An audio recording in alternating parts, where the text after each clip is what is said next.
Dear students, आज 6 से लेकर 10 तक जो एमसीक्यूज हैं उस पर बात होगी। छठा एमसीक्यू है आज का कि below are the result of the history obtained from a prospective female blood donor. एक फीमेल ब्लड डोनर थी, उससे हिस्ट्री ली गई है, कुछ रिजल्ट्स हैं उस हिस्ट्री में वो शामिल हैं। वो रिजल्ट थे कि इस फीमेल ब्लड डोनर की जो एज थी वो 16 ईयर्स थी। टेम्परेचर 99 फ़ारेनहाइट था, जो कि बनता है सेंटीग्रेड में 37.2 सेंटीग्रेड। HCT की जो वैल्यू थी वो 36% थी। हिस्ट्री जो थी एक ये भी थी कि टेटनस टॉक्साइड इम्यूनाइजेशन इसने ली थी 1 वीक प्रीवियसली, एक हफ्ता पहले इसने TT का जो इंजेक्शन था वो लगाया था, जो कि टेटनस के लिए किया जाता है, वैक्सीन है। तो पूछा जा रहा है कि how many of the above results excludes this donor from giving blood for a routine transfusion. तो ये ऊपर दिए गए रिजल्ट्स में से कौन सी ऐसी चीज़ें हैं कि अगर वो हों, उनमें मसला हो, तो फिर ये रूटीन ट्रांसफ्यूजन जो है वो नहीं कर सकती।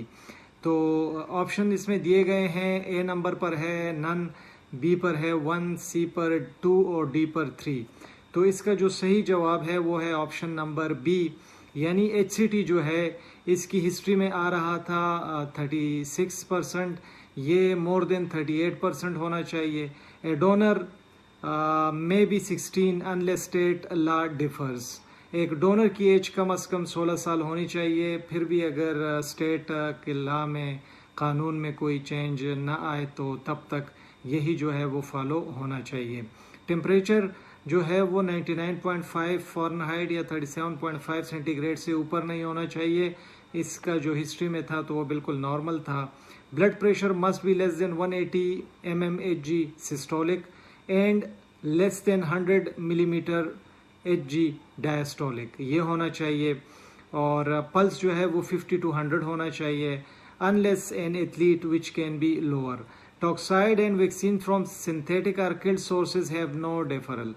जो टॉक्साइड्स हैं, वैक्सीन्स हैं, अगर ये लिए जाते हैं, चाहे वो सिंथेटिक हो या किल्ड सोर्स हो, तो ये ऐसा कोई जवाज़ नहीं है कि इसको, इस फीमेल को डेफरल पर डाला जाए। ये बिल्कुल जो ब्लड है वो डोनेट कर सकती है।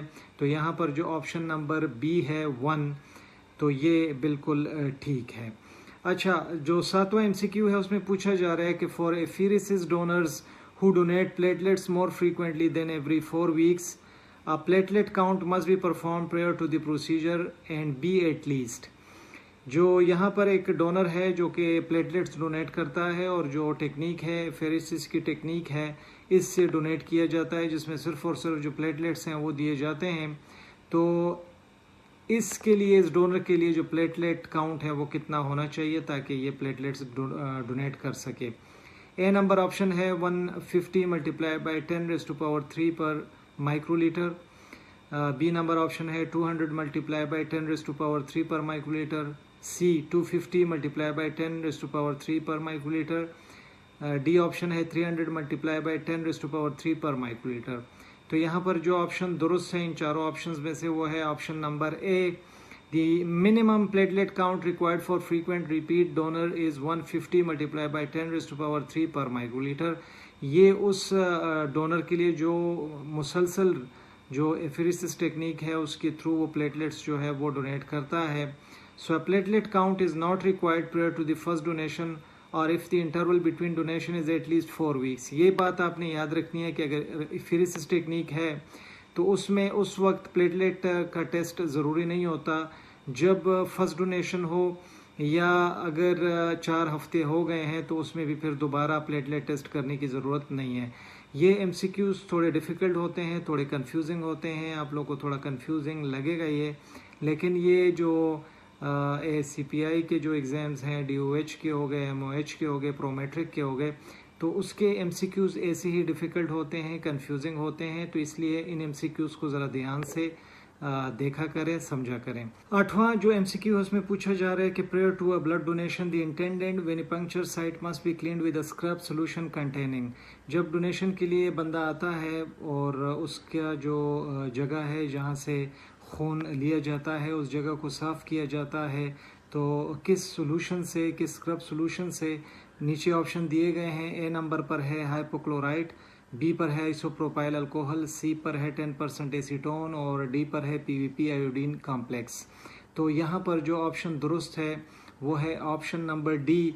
The scrub must use iodine, that is PVP iodine complex. Donor who are sensitive to iodine can have the area cleaned with a preparation of 2% chlorhexidine and 70% isopropyl alcohol। अगर किसी भी donor को अगर allergy है iodine से तो फिर उसके लिए जो प्रिपरेशन है 2% क्लोरहेक्सिडीन की या 70% आइसोप्रोपाइल अल्कोहल, तो इनको मिला के जो वो जगह है उसको फिर साफ़ किया जाता है। अदरवाइज इसके लिए जो बेस्ट चीज़ है वो PVP आयोडीन कॉम्प्लेक्स होता है। 9th नंबर पर जो MCQ है उसमें पूछा जा रहा है कि all donor blood testing must include. जो डोनर आते हैं उनमें कौन से ब्लड टेस्टिंग जो है वो बहुत ज़्यादा ज़रूरी होती है, मस्ट होती है। तो ऑप्शन है complete RH phenotyping, NT-CMV testing, direct antiglobulin test, serological test for syphilis. में से कौन सा ऐसा टेस्ट है जो कि बहुत ज़्यादा ज़रूरी होता है? तो ऑप्शन यहाँ पर जो दुरुस्त है वो है option number D. Testing for syphilis was the first mandated donor screening test for infectious disease and is still part of donor screening। Syphilis का जो टेस्ट है ये बहुत ज़्यादा ज़रूरी है। 10वां नंबर जो MCQ है उसमें पूछा जा रहा है कि during the preparation of platelet concentrate from whole blood the blood should be. फिर नीचे ऑप्शन दिए गए हैं कि जब प्लेटलेट का कॉन्सेंट्रेट बनाया जाता है होल ब्लड से तो उस खून को कैसे ट्रीट करना होता है। ऑप्शन नंबर ए है cooled towards 6 centigrade, cooled towards 20 to 24 centigrade, warm to 37 centigrade and heated to 57 centigrade. जो ऑप्शन यहाँ पर दुरुस्त है वो है ऑप्शन नंबर बी।